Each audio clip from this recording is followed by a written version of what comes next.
Les premières édifications du mur datent de la période gallo-romaine du Haut-Empire. Et en fait, ils étaient dans le prolongement de la porte d'entrée de Toulouse.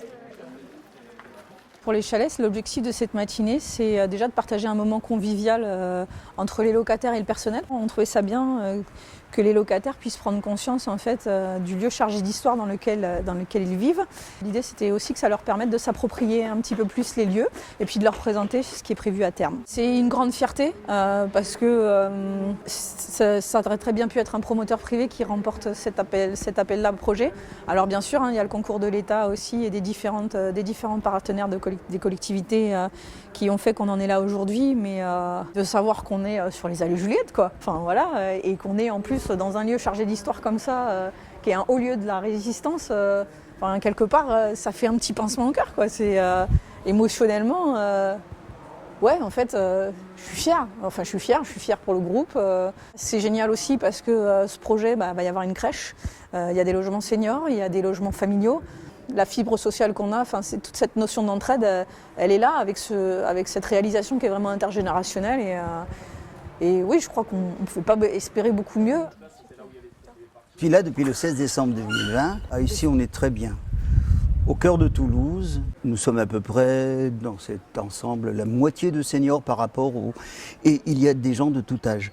Donc ils ont réussi à faire un compromis qui soit réussi. C'est une résidence qui a une vie. C'est une ancienne prison qui a été faite pour des déportés, pour des politiques. C'est des personnes qui étaient engagées, c'est vrai. C'est des personnes qui se sont bagarrées pour ce qu'on a aujourd'hui et ce qu'on est aujourd'hui surtout. Et je pense que ce lieu méritait d'être célébré en quelque sorte.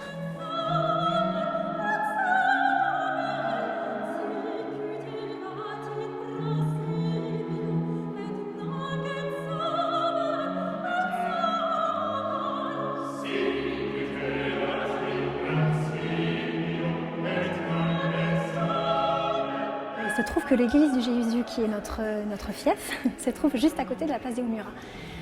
L'ensemble Antiphona travaille tout le temps à mettre en résonance des lieux, à mettre aussi à travailler sur l'acoustique des lieux, à travailler sur l'histoire des lieux et mettre ces programmes en relation avec ça.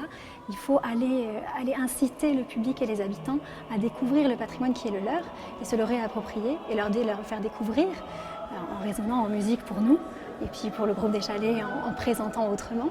Donc effectivement, c'est une démarche qui est assez similaire.